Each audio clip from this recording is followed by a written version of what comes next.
From Hollywood, it's time now for Bob Bailey as... Johnny Dollar. It's Frank Porter, Allied Casualty. Yes, Mr. Porter. Oh, call me Frank, Johnny. You phoned yesterday about the Macormack matter. I got all the stuff about the case on my desk here, and we're still offering $7,500 reward. Thanks for confirming it, Frank. Sure. You got a tip or something? An old con named Mike Cairn gave me a tip about a guy named Jojo Panny. I'm working on it. Need any help? No, not yet. I might. Jojo pulled out of his hotel last night, bag and baggage. Oh, what are you going to do? I'm on my way to Long Island. Huh? I want to talk to Macormack himself. Oh. Johnny. Yeah?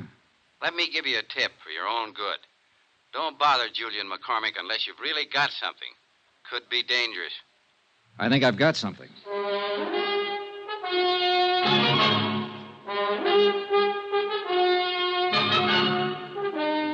Tonight and every weekday night, Bob Bailey in the transcribed adventures of the man with the action-packed expense account. America's fabulous freelance insurance investigator. Yours truly, Johnny Dollar.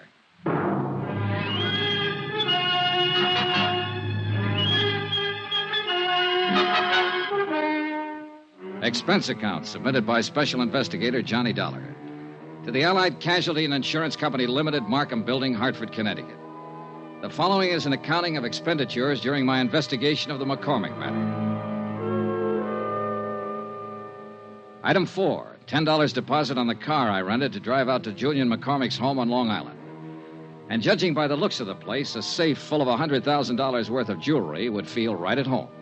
It was a mansion, and the rugs on the floor were an inch thick. I'm sorry I've kept you waiting. Mrs. Macormack and I were packing for a little trip to Europe. Sit down, please. Thanks. Going to be gone long? Oh, we usually spend several months a year over there. We're a bit late this year. Our reservations are for next week. I envy you, Mr. McCormick. Dollar, the name? That's right. Forgive me, but I don't seem to recall having heard of you before. Oh, it's okay. We never met. I'm an insurance investigator. Oh, really? Am I being investigated or something? No, nothing like that. It's just that I might have a lead on that jewelry that was taken from your home a few years ago. Well, that's wonderful. You must tell me about it. Can I make you a drink? No, thanks. You're from the insurance company, Allied Casualty? No, I'm not. I'm an independent investigator. Well, why should anyone feel it necessary to call in a... Oh, I see. There's a reward, of course. That's right. Yes, of course. But now, tell me, how can I help you? Well, I'm just checking a few things, Mr. McCormick. I haven't even gone over it with the man who handled the case for Allied. Possibly I have run into something that'll help. I don't know. I'd like you to tell me what happened. My safe was opened and my jewelry taken. I mean, how it happened. Well, it was right in this very room. That's the wall safe there. Uh-huh. Mrs. McCormick and I had just returned from our honeymoon. 5 years ago it was. Yeah? All I know is that when I stepped into the library here that morning, the safe was open and everything was gone. Whoever did it was extremely clever and quiet, I must say. Was the safe cracked? No. It was just opened. Someone figured the combination or something like that. Well, who knew the combination at the time? Only myself, Mr. Dollar. You're sure of that? Why, of course. I see. I reported it to the police right away here on Long Island. Then some men from New York City were here, too. And your insurance company? I reported it to my insurance company immediately. They had a man on the scene as soon as the police, a Mr. Porter. Frank Porter? Yes. Do you know him? I've talked to him on the phone. I haven't met him. A very nice chap. He worked very hard trying to recover it. I'm sure he did. Did they have an adjuster? Yes. How much did you collect, if you don't mind? Not much. What do you mean? Well, it was unfortunate. By keeping that much jewelry in a small house safe, it seems I violated a clause in the contract. It should have been kept in a safety deposit box or some such. Consequently, the matter went into litigation. I'm afraid the court found me at fault. I collected only a part of the insured value, $20,000. So, you can see I'd certainly welcome a recovery. Sure. The jewelry was in the family a good many years. I had given it to my wife, and a man hates to lose things he loves. Yes, I understand. Was Mrs. McCormick here the morning it happened? Oh, yeah? I'd like to talk to her. She's terribly busy, but if you think it's sufficiently important, I'll call her. No, never mind. I'm curious, Mr. Dollar. This case has been closed a long time. At least, No one's contacted me or asked me for any information about it for at least 4 years. What opened it? A man named Mike Cairn. Huh? Who's he? An old convict up at Ossining who shared a cell for a while with a man named Joe Panny. Uh-huh. Cairn died yesterday, but before he died, he told me he thought Panny had something to do with it. He'd heard him mention your name. Well, it seems to me you should talk with this Joe Penny. I did, and I will some more, as soon as I locate him again. Right now, he's missing. Oh, I'm sorry. Well, thanks for the time, Mr. McCormick. You let me know if you learn anything? Sure. Do you honestly think you can recover that jewelry? With any luck at all. That would be wonderful, wonderful. You think so? Why, yes, of course. Mrs. McCormick might be glad to know about it, too. What? You said it was her jewelry. I don't know why I said that to him, just a sudden impulse. But he wasn't smiling when he walked me to the door, shook my hand, and patted me on the shoulder. I had a funny feeling that Mr. Julian McCormick was scared like a rabbit of me. I drove back to the city, had lunch at Walgreens, and dropped into Allied Casualty's New York office to pick up the folder on reward information.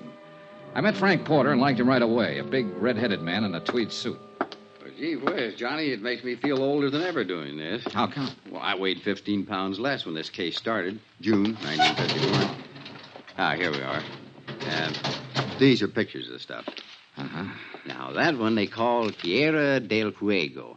Huh, some necklace, I can see why. Yeah, and this one was called Imperial, in the royal family of Russia at one time. And this is the other one, Placid. Beautiful stuff. Oh, you can say that again. That all of it? Well, that's about the size of it, Johnny. $100,000 gone. Yeah. Help any? Sure. It's nice to know what I'm trying to find. Well, I hope you have better luck than I did. Yeah. Say, who was the police officer on the case? Martin. Dools Martin. Out of Central? Yeah.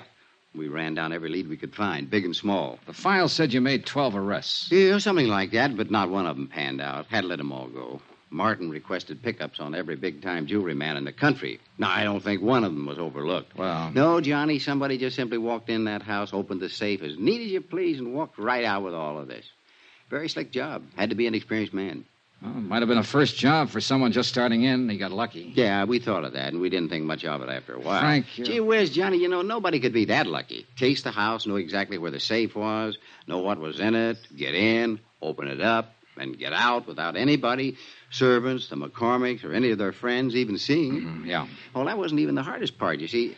Not one scrap of this stuff has ever turned up anywhere. Yeah, well... Anywhere. Now, what did whoever took it do with it? Did he break it down, sell it overseas? What? Not a trace of it. Imagine that. Imagine. You know what I think?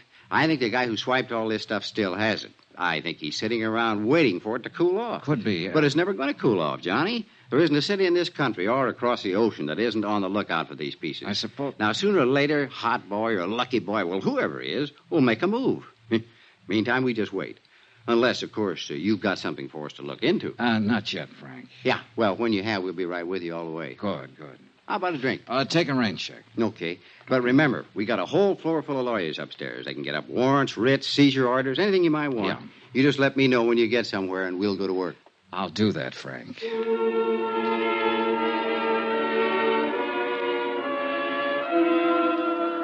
I left Frank Porter and went back over to the parole office to see what had developed with Joe Panny. After all, if he didn't report in, he'd be in violation of his parole, be in real trouble. But nothing had developed. He hadn't put in a change of address, nothing. So I went back to my hotel and had some dinner. Then I shaved, changed my clothes. Expense account, item 5, $1.50 cab fare. I garaged my rented car, went back to Central Police Station, and pulled out the mug on Joe Panny once more, hoping to get a line on some friends or relatives of his where he might be staying. Up till then, things had been going pretty routine. Then a clerk from the parole offices stepped across the hall.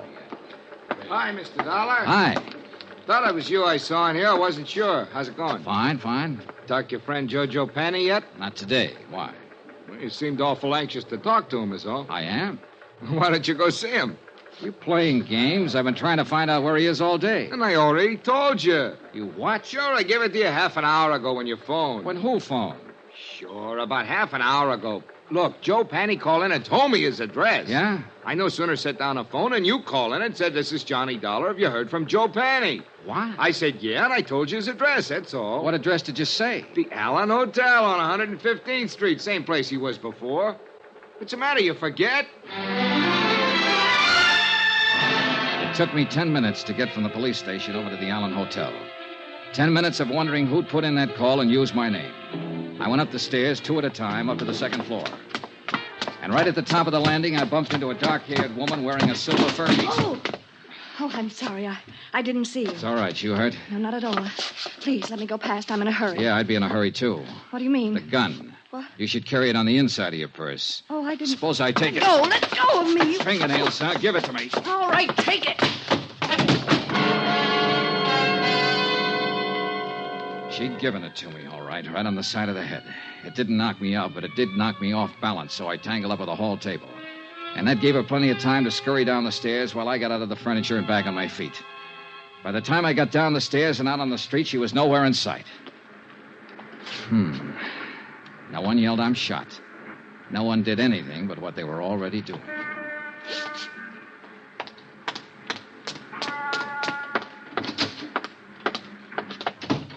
Hi. Where were you just now? You weren't here at the front desk. I was out back eating my dinner. Why? Oh, nothing. You happen to see that woman who just ran through here? No. Tall, dark-haired woman, about 30, wore a mixed stole? Me? Yeah. Oh, you're kidding in this joint. Oh, brother. You still looking for Joe Panny? He lives here again, doesn't he? Yeah. Have you seen him? Where is he? Out. I sat down with myself and waited. A half an hour later, when the clerk went back to finish his dinner, I stepped over to the desk and borrowed his pass key and went back up the stairs to room 210.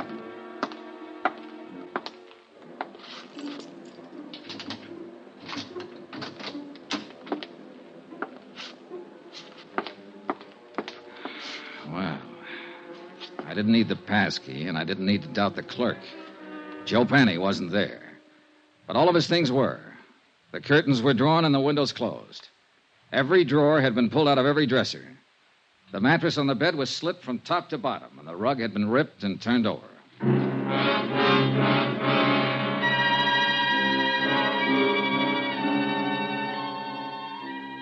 Expense account, item 6, $1, 1 drink. For me. I left Jojo's room, went to the nearest bar, sat down, and had a drink.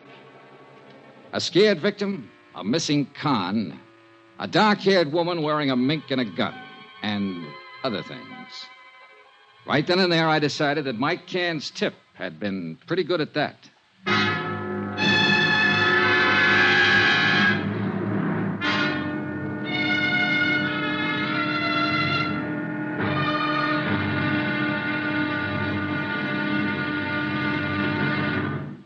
Now, here's our star, Bob Bailey, to tell you about tomorrow's episode. Thanks. Tomorrow, a slight case of mayhem. When the right guy turns up in the wrong place. Join us, won't you? Yours truly, Johnny Dollar.